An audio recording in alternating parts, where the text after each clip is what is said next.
Welcome to All Things Policy, a daily podcast supported by Pragati, a flagship media initiative of the Takshashila institution.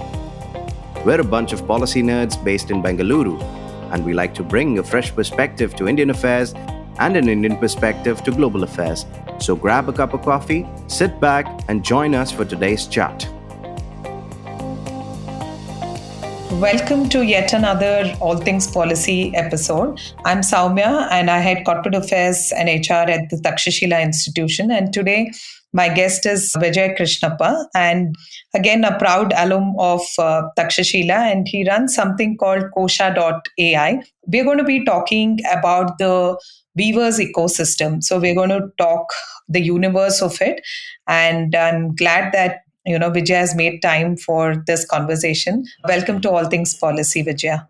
Thank you, Soumya, very much for inviting for this session on All Things Policy. We'll be happy to catch up during last couple of weeks back at IIM Bangalore, and happy to connect and happy to be part of this session. Great. So let's get started on this note. So there are many threats to the weaving segment. And for me, when I think about weaving as a wholesome experience, what comes to my mind is, Vijaya, I think about skills, whether people are getting employment through it and whether female labor force participation rates are improving. And how do you actually look at the genuinity of a fabric when you look whether it's handloom or not, and how the market plays up, right? So this is what I'm curious about. And my own interest and knowledge in this space has been because of my experience in the previous place where I had a lot of access to the community level of weaving that was happening. And I think here's a good plot for us to kind of explore various nuances of it. So to start, I would like to kind of hear your thoughts about how this sector has evolved. And of course, it's got its own legacy. I think the moment you say weaving, there's a direct link, I think, to a large extent to the freedom struggle. And if you can highlight some episodes or milestones that we can kind of latch on to, think about it from a history lens.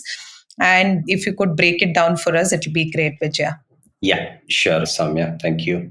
That's a great question.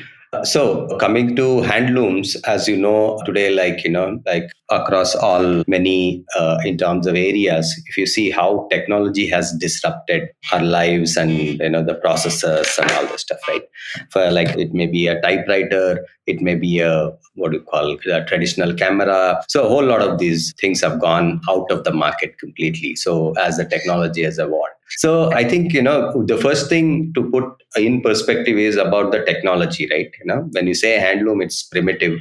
Whereas today you have modern looms like air jet looms or water jet looms, which are, hundreds of times much more productive than a handloom. So I think, it's a one way to look at it is that, isn't it natural that, everything which is being handmade or a traditional is being now automated, is being industrialized. So this is what has happened.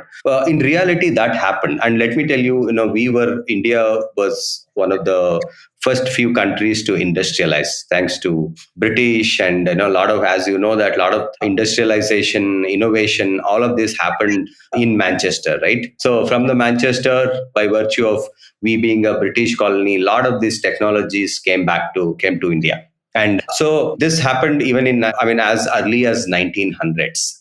Okay, where today you call it as Phoenix, which is a popular mall, Yes. Was nothing but a mill, right? So you had host of these mills which were there and, which were run by Tatas and whole lot of other big business families, right? So automation was kind of quite natural in that sense. And a lot of these automation, even in weaving, happened around this time, I think around 1910, around that time. That's when the power loom started flowing in. And there was a huge hue and cry about it, saying that, handlooms are going to go out of business back then as well. Okay. So, and it became a reality in everywhere else other than India. In fact, so even today, we have more than 3.4 million households which has handlooms. Okay, they're surviving, sustaining. So, in fact, I think it's one of the book by Professor Tirthankar Roy. I mean, which where he covers the economics of India. And even handloom, he had done some research where he's found that, this was a kind of India is a very curious case, right? Where handlooms and power looms coexisted. Okay, Right. industrialization. So the reason being that, India has several cultures and subcultures, right? So today, for marriage, for example, you will go and buy Kanchipuram. So there are a Yeah. whole lot of these, Molakal Muru sari or Ilkal sari. You Right. have, yeah. So every state has several these clusters, traditional clusters like Dharmavaram, Hindupur. Yeah. So a whole lot of these clusters. So these clusters, what has happened is some of these, though British at that point of time wanted to replace, what has happened is because it was too expensive to really replace technology with what was being done by hand. Right. Okay, so from a scale, right? A lot of these saris, many of these handloom saris are done only one piece, right? Sure. And after that, design may remain same, but the color of the warp, color of the weft might change. Yeah. Okay. Yeah. And second thing is a lot of these need like a butta, for example, simply you call it as butta, which is nothing but it exists in various versions. Jamdan, you call it Yeah. tanchoi, you call it korvai techniques. So where, this extra weft technique, what we call it as extra weft techniques, so are very complicated. It's not easy to replicate that in a power loom. So there were unique cultures and subcultures. So where, the industrialization wasn't possible because, they were all very localized in terms of weaving. The second is that some of these techniques were kind of economically wasn't making sense to really automate it because it was very expensive. So yeah, I think these two reasons kind of because of these, the handlooms survived in India. Okay. Interesting. So yeah. But, just the names of Kanchi and all that, quickly takes us to weddings, right? It's a whole, a planned thing that, people will go to Kanchi because it's genuine and, price point is different, all of that. Even if you look at, say, Ikat or you said Ilkal or the Sambalpuri saris, right? Vijay, if you could kind of help us understand whether people who are skilled in one kind of work, right? Let's say Ikat is what they've learned. Can they seamlessly do other things as well if they're given silk threads and all, or it's a skill that they need to keep kind of acquiring as they move? Okay, so just to put these things in perspective, so what has happened is, for example, even we were doing in our technology when we were trying to implement what started working initially, working on one loom doesn't work on the other loom, right? Okay. So what happens is one is that the raw materials are very different. For example, the cotton looms are there are silk looms. Okay, Yes. then if you see within silk looms, there are throw shuttle, there is fly shuttle. Right. Okay, then lion looms. So you have various in terms of types of weaving itself. For example, in traditionally you would have seen that there is a kind of handle which is moved towards pulled left and right, so that the shuttle carries from left and right. But if you go to Kanchipuram, they do a throw shuttle. That means you throw the shuttle using hand from left hand side to right hand side, and the other way. So there is throw shuttle. And then what happens is, depending on each of these clusters, right, these looms also have been very, very localized.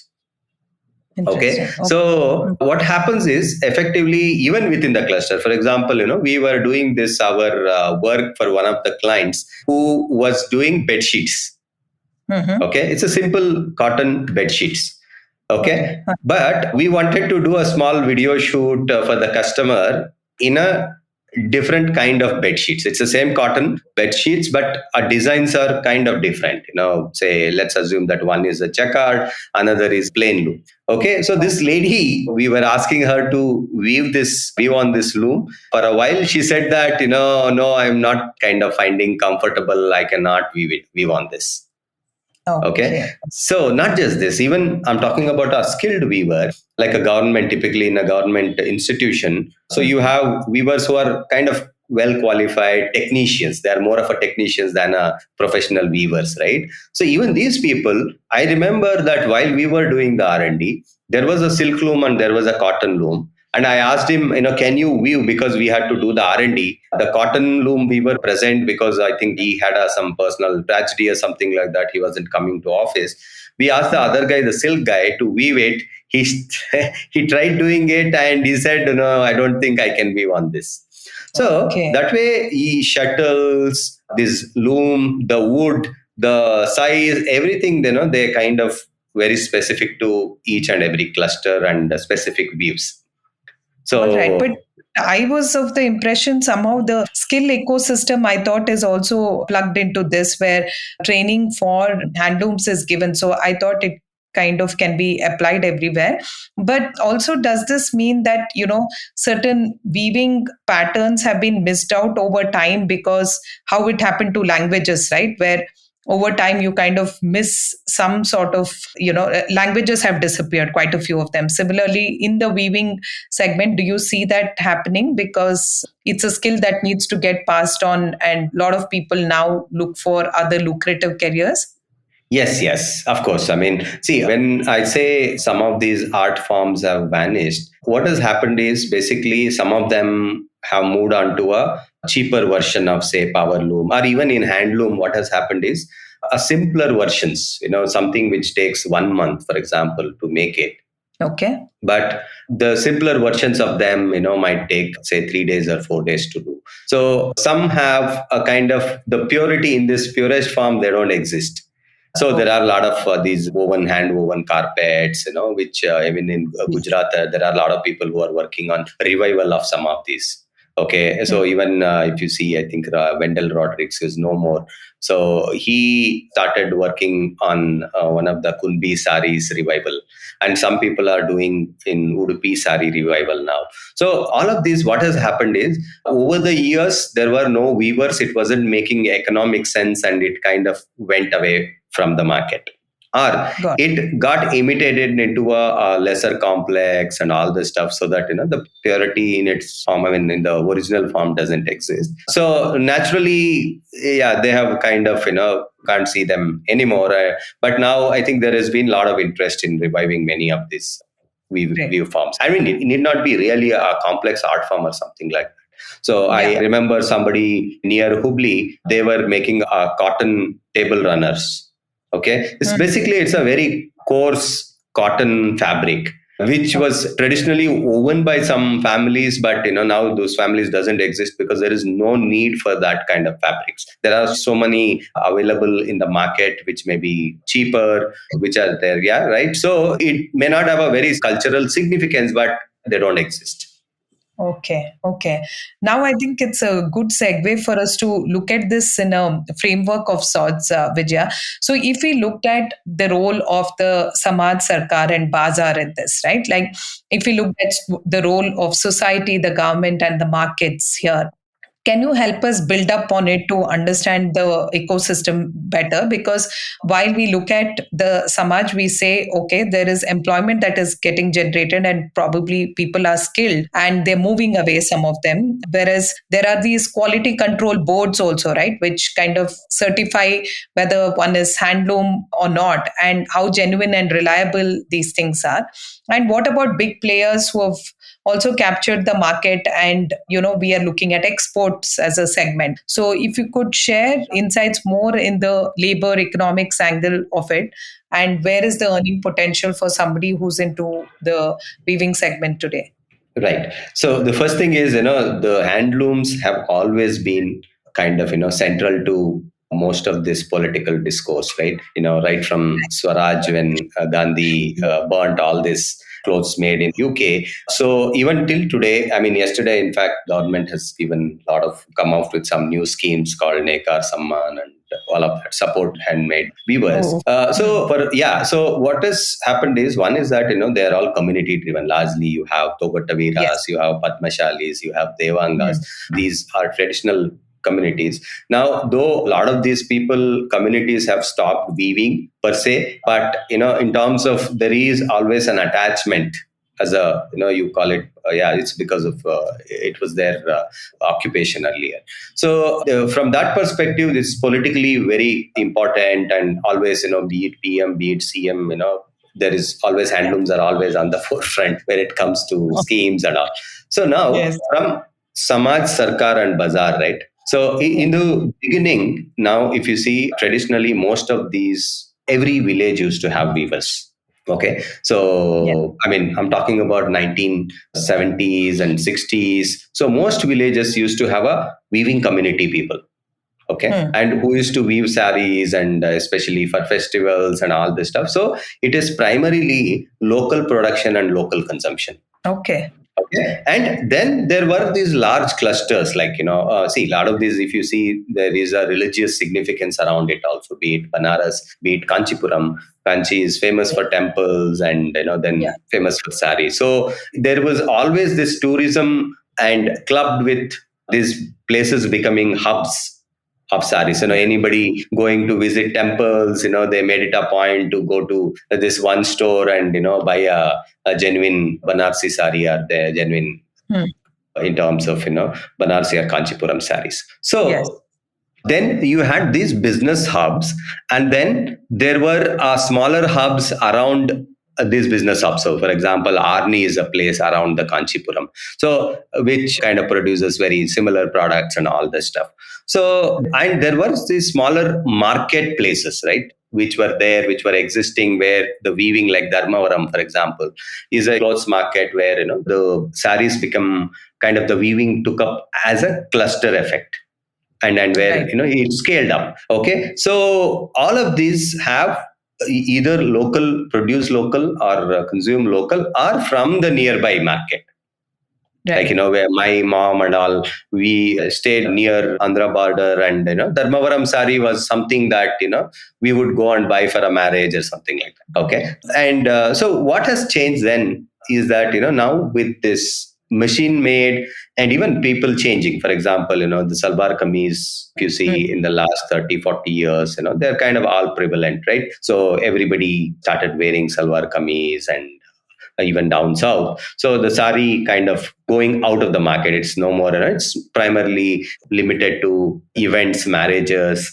And some people, as a passion, they wear every day. So if you take that crowd out, but mass in terms of, convenience wise and all this stuff, people prefer salwar kameezes, and saris have been not much in demand. And then naturally the demand for, and then you have this power loom products which came in, right? From Surat, which are even imitation for that matter. Today, if you see cut print, you get it. You get, everything as a, so you see Bagalpuri silk, okay, Bagalpuri sari and all this stuff. So they're mostly made in somewhere in Chanderi sari, for example. It's a big time imitation happens in case of Chanderi. In fact, it's not made in Chanderi, but it is made in Banaras. Most of the Chanderi saris are made in Banaras. So these imitations, because of this imitation, what has happened is, in fact, I was working in this place called Chirala and Mangalgiri. So for one of the projects a few years back. So while I went for a research, so this guy was weaving and all this stuff. And after 2 months, I went there. He wasn't seen at home because I wanted to check with him, ask some more questions. So I met him on the way. He said, no, I'm not weaving anymore. Then what are you doing? I'm going for construction work today. So I have seen this migration has been very kind of, it's evident, especially in the small clusters where people moved out from handloom and they go for all this construction work, sometimes jewelry related work, auto rickshaw driving, all of that. Okay. And in fact, even recently, when we were working with one of the big customer in Kanchipuram, the weaving was extremely slow. I went there and asked, what happened? No saris are being woven. He said, sir, it is marriage season, sir. So what happens? Because all these weavers during the marriage, right, they get for serving, for cooking, helping and all this stuff, they get something like 2,000 rupees and all this stuff. Because it's a temporary one time, a lot of people come to Kanchipuram for having these marriages and all this stuff. There is a sudden demand for labor. And these guys quit loom because they get only 800 rupees a day kind of stuff for weaving. But here they come and they are on much more during those days. Okay. Season. So it kinds of changed. So what has happened is, one is a migration of the weavers, right? So Yeah. naturally, government is a protective because it's vote banks. They're a lot more protective. So then, I think in 2008, Manmohan Singh government, they came up with first time something called handloom mark. Hmm. Okay, where every product will have a tag called handloom mark, which will have some kind of reference to who is the weaver and all this stuff. Hmm. But what has happened is it was not a really a good policy. I would say it was more of a, I would say, make some policy kind of thing. Let's do something about it. So Hmm. there is a huge organization who comes, visits these people, and if you show some looms, they will give you a certificate saying that you can put this tag to any product and you can claim it to be handmade.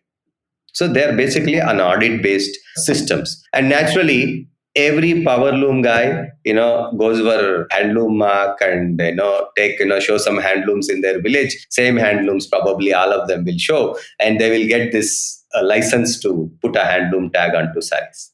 Oh, Okay. So okay. naturally, this system is kind of, I would say, is not a very reliable system. Okay. So it's a completely audit based. Similarly, we have, I think, India Handloom brand, which is there, which they'll test for a little more than, in terms of what is the count and all this stuff. But largely, these doesn't guarantee you the products to be handmade or not. Okay. Okay. But how does it play in the weavers space? Like, do they get subsidies, or what's the incentive for them to be there? Because they're already distracted with migration happening because it's not very lucrative, right? Rupees 800 per is not enough. Correct. So, anything on that, Vijaya? Yes. So, see, one thing is that, in terms of for exports, I'll tell you, for exports, there is an additional market incentive for exporting handloom products, which is higher than what you do otherwise. I think it's 2% for normal exports and 5% for the handmade. So, naturally, No. there is an incentive for somebody to get their product certified as handloom.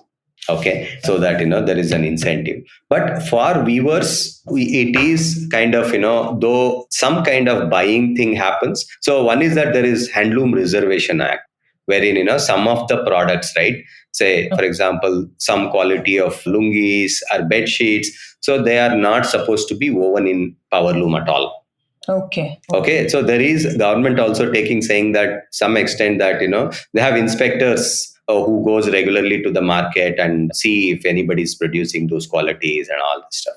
But the reality, what happens is wherever there is an arbitrage, there is an incentive, right? So naturally, people would manufacture elsewhere and claim it to be handmade, and all of this happens basically.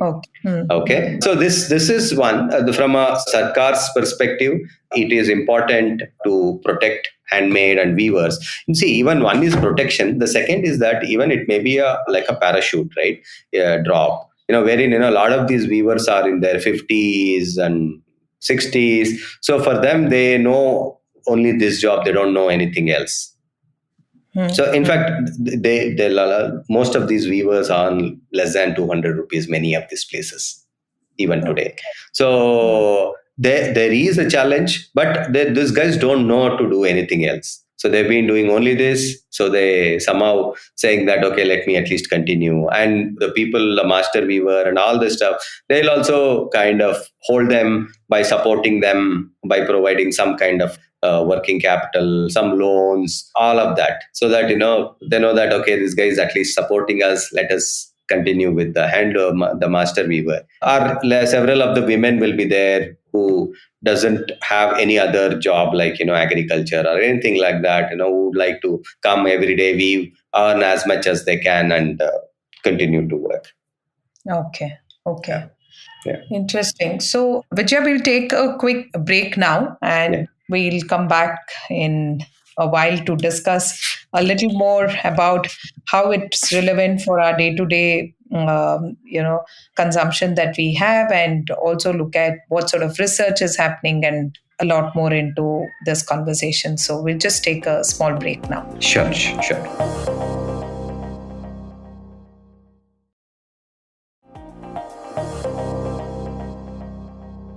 Okay, so we are back again. And of course, in the follow up thing about the exports, also curious to understand, Vijay, if China is our competition or we have competition from a lot of other players in the international market too, given the price point and everything to do with what's happening in the handloom, power loom sector.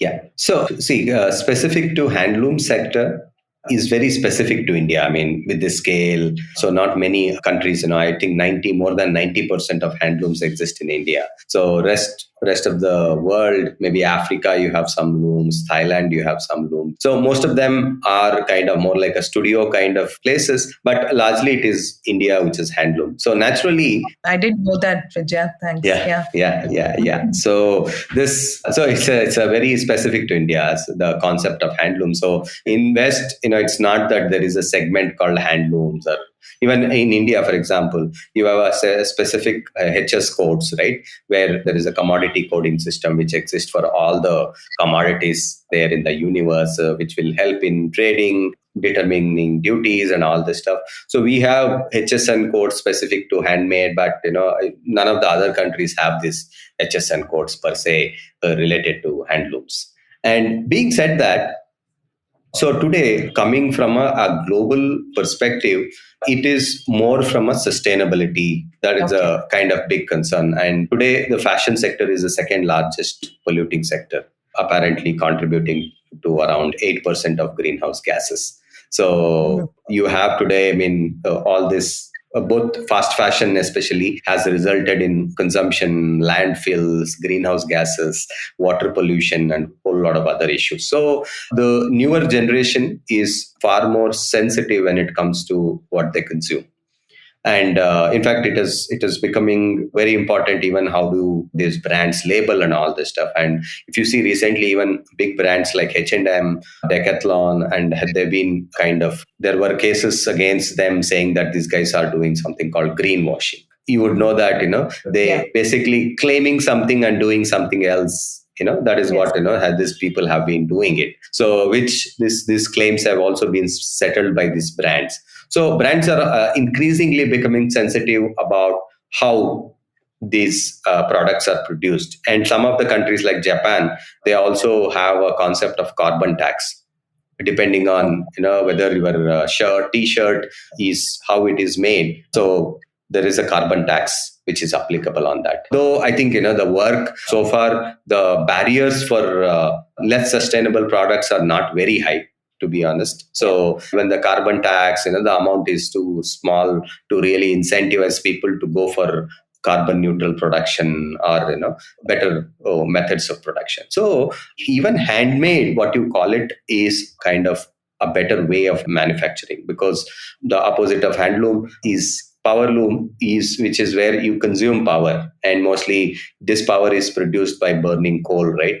Mostly. Yeah. So naturally, there is a greenhouse gases emission, whereas in handlooms, it is not there. So our estimation is that, each of these handloom weaver are a kind of, they are sequestering about 1 ton of greenhouse gases.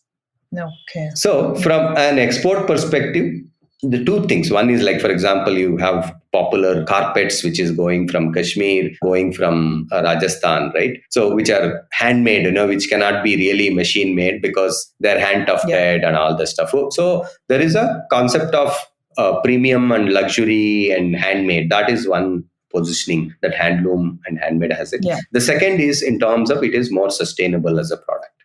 Okay. So these two themes, I think, kind of define our export sector, unlike our domestic sector, which is driven by your connection to your local culture and all that stuff. Yeah, interesting. What I've also been with an experience is handlooms, even in taking my own example, right, is somewhat high maintenance. And a lot of people who have been enthusiasts in appreciating, my collection of handloom have also told, like, who has the time for this? So do you think that's one of the reasons why, it faded away with time, because it feels very cumbersome? See, answer is yes and no. So a lot of this, for example, silk saris, right? If you go to silk handmade, which moms or their moms has bought it, they are in good shape. Okay, a lot of these issues comes to cotton mix kind of saris. Okay. So even, from my own experience, in a place called Chirala, when we were, we are doing the study, from the market, what I understand is that Mangalgiri saris are better quality and they are color fast. Okay. Whereas Chirala saris, they are kind of, nearby clusters. Chirala saris are supposed to be bad when it comes to bleeding. The quality is bad. So then later I realized we wanted to understand, why is it happening? Isn't it a common sense to make a good quality so that you can earn better? So then there is this trading chain, right? You have a master weaver, wholesaler, all of that. So then what happens is now these wholesalers, when they come, right, they negotiate hard. Okay. And many a times I have seen it is only the impact of a good quality dye and a bad quality dye is only 2 rupees to 3 rupees per sari. Okay. But these guys were willing to not compromise even that pricing. So this is many of them, they wanted to sell it somehow. As long as I'm selling it, it's fine kind of stuff. And this guy used to use the lowest quality dye to save those 2 rupees or 3 rupees.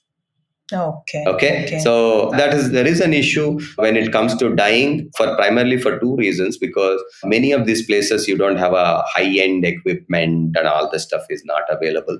The second thing is they cater to a certain market which is price sensitive and all this stuff, and wherever there is a possibility to cut the corner, you cut the corner. Yeah. Okay. So these two are challenges, but I think a lot of these, especially high value items and all this stuff, these reputed clusters, this is being, I think, managed reasonably well. Yeah. Okay. Interesting. In fact, I had this opportunity to go to Hegodu, towards Shimoga, and there is a community of people who actually had quit farming and they do weaving there. And interestingly, the research part of it, right? The indigo, the pomegranate being used to extract color, or even I think rusted nails and jaggery was used to kind of experiment with the new color that when I was there. So I'm interested in knowing, so there's enough research happening, and do weavers actually know for which label they work on, or that's something that they're not really exposed to?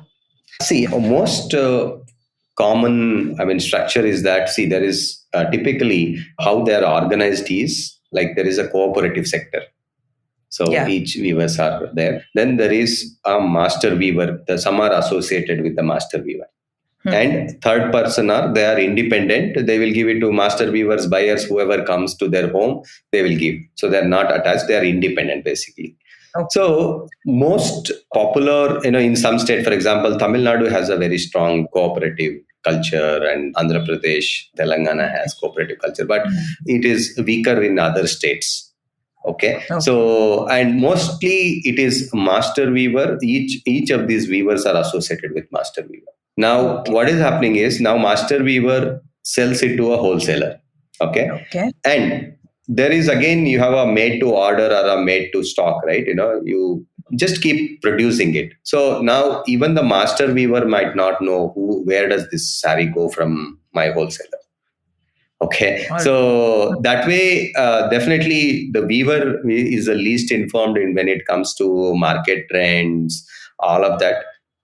The master weaver will be reasonably little more informed because he travels around, meets buyers and all this stuff.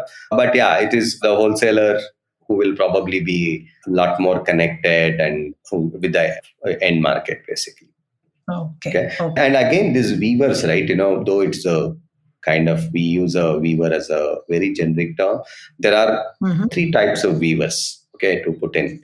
The one weaver is more like a kari, whatever, is more like a labor for him, right? Somebody who's making a shirt. Every day I will make 10 meters of shirt and I'll get wages per meter, 18 rupees, 20 rupees, and I make that 200 rupees. Okay. Where, it's not the skill and all this stuff is not very essential. In the second cases, what happens is the weaver has to do a skillful work. For example, this Kanchipuram sari and all of that, some of these saris, Banarsi saris, needs a lot more skill, which is specific to that extra weft skill, all of that, to maintain high level of quality, all of that. So Yeah. these are skilled weavers. You are talking about a mazdoor, right? More like a mazduri hota hai. So Yeah. there is mazduri in terms of as a one layer of mazduri. Then there are the skilled weavers, okay, karigar, and then some of them are more like an artist themselves. Okay, like Okay. I remember in Banaras, a simple cotton sari was being sold for 50 to 60,000 rupees. Okay. Why? Because, and when we went for research, he didn't even show us. He didn't want to show us because these designs are very unique. It takes 3 months to produce this, 3 to 6 months. And yeah, they want to keep everything secret. So it is design. So that is the kind of highest end of kind of work that can come out, right? So Okay. so many of these, the low end, especially the karigar kind of people, they want mazdoor kind of people, they won't even know anything about it, completely disconnected. At least the skilled weavers are a little more connected. But yeah, the top end kind of weavers who are highly designed, they're creative. Basically, there is a creativity in that layer. I think they are far more connected with the market, far more connected with the end customer. There is more Yeah. recognition, there is direct contact. So those viewers are well to do relatively. Yeah. I think because of this multi-layered system itself, it becomes a little more complex, right? Like a lot of people are puzzled that if you want to encourage people and want them to be mindful of, using handmade or even handloom products, then why are they priced so steep, right? Because then it's you're trying to tell people switch to a mode where you can't really then decide because you probably will think twice when you have to buy something that's super expensive. I mean, even Chanpatna toys, I've seen a lot of times people say, okay, it's nice because it's made of wood, and rather than go for plastic toys because, kids might put it in their mouth and stuff like that. But we've seen that, it's a challenge. And in fact, we spoke about it, Vijay, when we met. A lot of times I've been able to educate people saying that when there is handloom made stuff, right, you will see that it's not perfect, it's not flawless. You will see the threads being overlapped at some place, or even any artwork for that matter, right? Like there'll be a drop of paint, something like that. So people think that this is where it's not perfect, so you see people returning products as well at times. So it's quite a ironical situation that sometimes we need education even on these grounds to be able to appreciate that the handloom cannot be flawless, right? You will see these sort of things which can't be looked at as something that's defect in a product. Absolutely, absolutely. Yeah. Yeah, I mean, it's a see. It has both sides to it. Okay, the poor quality weaving itself is there. If you see many of this khadi, what they claim to be khadi, so called, and if you watch them and all the stuff, how they are woven, with what care Mm. they have been made. I mean, it is really questionable in terms of how it has been made. So I think naturally, some of these cultures, right? Even somewhere government on one hand is supporting hand holding a lot of weavers. For example, this KVIC, they do more than 1 lakh crore of turnover. Okay, and Okay. they are producing a lot of khadi products. But the thing is that what is the quality standards of these khadis, right? People, what quality of yarn is being used, how they are being woven, they are all becoming questionable. In fact, have they diluted the whole concept of handmade? Yeah, why not? I think this is where wherever there is a market failure happens, the government is supposed to step in. It has Yes. stepped in by way of KVIC, by way of handloom and all this stuff. But have they really helped in improving the quality, improving the marketability, improving the brand of handmade products? I think that is something that really is questionable. Okay. So it's the right time for us to also then switch at the tech interventions of this, right, Vijay? So, Yes. most products, like you said, are also confusing. It's like the musical ragas, right? To spot on and say which raga, or to look at a fabric and say how genuine this product is. So I know that you're working on something which is a little device based on some AI intervention that you're helping build the trust ecosystem in a way, right, between the consumer and the community itself. So, how True. has that been in terms of one, acceptance levels, and is it complex complex to implement. If you could kind of tell us a little about the Kosha product itself. Yeah. So thanks for asking this question, Soumya. Very important question that we have been working on. So, in fact, as I mentioned, government, whatever the schemes are there, a lot of these are audit-based schemes, right? Naturally, like one question you told us is ragas, the way ragas are identified, can we identify this? So, unfortunately, yes and no is the answer. And some of the products, yes, it is possible to identify, but with the help of an expert rather than, not everybody can easily understand whether it is a pure handmade jamdani or tanchoi or all of this. But an expert in some cases can find out. But there are many cases where even an expert, very difficult to tell whether it is handmade or not. So that is where, and in fact, it is becoming complex because the imitation, wherever, there used to be a needle mark on the both sides of the saris. Now, what has happens is these needle marks, after being produced in a machine, the needle marks are then inserted separately to mimic that it is made. So just to show that, it is handmade. So all of these imitation things are being done.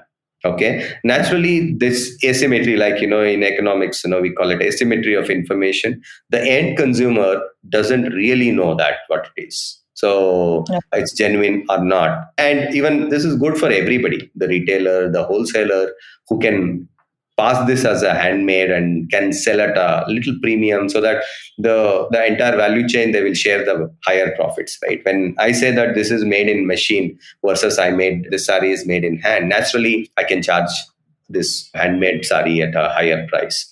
So which is being used, and this problem is persistent across, even many branded retailers and all this stuff. And to the extent of almost 80%, people say that about 80% of the products which are claimed to be handmade are not really handmade. And it has become a norm to not to give handmade when you ask handmade. So been cheated by some of the government agency themselves when we ordered some fabric. So to that extent, it has become a kind of norm to claim as handmade. Okay. So that's the reason, we were thinking, how do we solve this problem of this asymmetry? And eventually what is, as you know, the result, the genuine handmade will be expensive, and they are being driven out of the market, saying that it's too expensive. And in fact, handloom saris price is today determined by a powerloom sari. So powerloom sari is getting sold at 3,000 rupees. The handmade cannot be sold at more than 3,200. So whereas every year the inflation, the labor cost, everything is going up, in handmade. So somewhere the market is kind of shrinking for handmade products. And then in the last 4 or 5 years, this has been accelerated at a very high pace. The handloom, the products are being driven out of the market. So that's where we came, and, we spoke to many people, including Saurabh. And initially, I don't come from the tech background, but we, at some point of time, we thought tech could be a solution. With this, we spoke to many people and came out with this small IoT device, which can be fixed on a handloom, like a watch, the way you tie the watch on your wrist. Similarly, on a handloom, it is being done. And this has sensors which can monitor the motion of a handloom, and a unique label which is actually woven onto the fabric itself. So this authenticity is being passed on from this device to the label, so that even end consumer, when they scan with a simple QR code scanner or any of the camera, they should be able to know where this product has come from. So this technology, so now, many of these big brands actually are struggling with this issue. It's not that, because, many of that, two things. One is that, when a big brand want to buy handloom sari, the organization has to be clear that this is genuine handloom sari, right? So otherwise, there will be a loss for even them buying powerloom sari as a handloom. Now, both from a sourcing perspective as well as marketing perspective, they are facing these challenges. So I think, from that perspective, we are working with bigger names when it comes to this trade. However, on the other hand, we also have a challenge in acceptability, because some of this market, especially the middlemen, right, they are threatened with this device saying that, hey, their own power loom business. And it's not that the power loom wholesalers are very different from handloom wholesalers. In many cases, what happens is it is the same wholesaler who deals with handlooms as well as power loom. So now, because power looms is scaled up, sometimes these people feel it is a threat. So there has been some resistance we have seen, where even bigger brands have complained that their vendors are kind of resisting the implementation. But yeah, that's been a challenge in some cases. But yeah, largely in most of the places there doesn't seem to be resistance per se. Okay. So yeah, so we are in this process of now scaling it up to businesses. So we are working with governments, we are working with PSUs, we are working with the brands as well.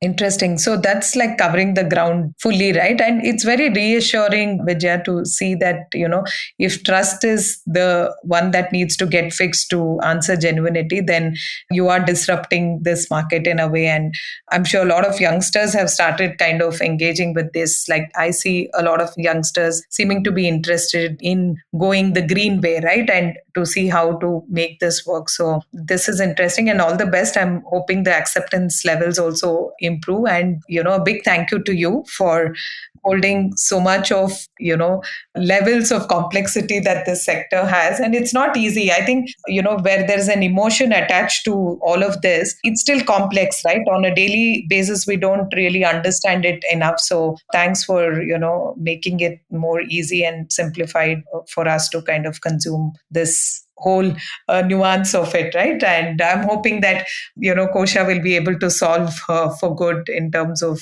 like I said, not just genuinity, but trying to have a traceability to it. So thanks, Vijay. And Thanks. You being one of our alum, I'm glad that you've also looked at all components, right? The Samaaj, Sarkaar, Bazaar in it. So thanks a lot for that. Yes. Thank you. Thank you very much, Soumya, for the good words. Yes, I think, it's a risk that we have taken. Yeah, we'll have to kind of, there are challenges like uphill climb, there has to be a political acceptance, there has to be market acceptance, both sides. So, yeah. And good things is that, it's not that India, but even in Africa, we've started working where they're also facing these challenges where, Chinese or Turkish products in the international market. So I believe that, definitely with the global focus on the greenhouse gases, reducing greenhouse gases, I feel that, the India's strength can come out in the form of handmade. And that can become our own brand, nobody can supply millions of meters of handmade products except India in the whole world. I feel that is a big opportunity for coming up. And as well as, even this, some big brands like today, you have Tata Group coming in, Birla Group coming in, Reliance coming in. So which was not seen all this while. So I feel that, this is probably kind of more of another wave of this handmade products, right? This is going to be a new way where the consumption as well as production, the industry structure, everything are going to be disrupted in the coming days. Yeah. Nice. And thank you very much again for inviting me for this show. And yeah, it was great talking to you, sharing our inputs. Yeah. Thanks, Vijaya. On that note, also want to tell all our listeners that if you're spending your time reading, visiting art galleries in the city, or if you're even curious about world around you, here's a chance for you to immerse yourself in the world of liberal arts, which ties into our conversation very well. And it's all about India. And Takshashila Institution's new 12-week graduate certificate in liberal arts is in the lineup, and it's going to be useful. And there's a lot of practical curriculum that we have kind of improvised on to increase the surface area of the knowledge that one can acquire with this program. So it'll also help individuals think in a very different way and approach new ways of looking at and appreciating art and culture. So look at our website for more details. So yeah, that's it from me. And Vijaya, thanks for being on the ATP podcast. Take care. Thank you. Bye. Thank you very much, Soumya. Yeah. Bye-bye.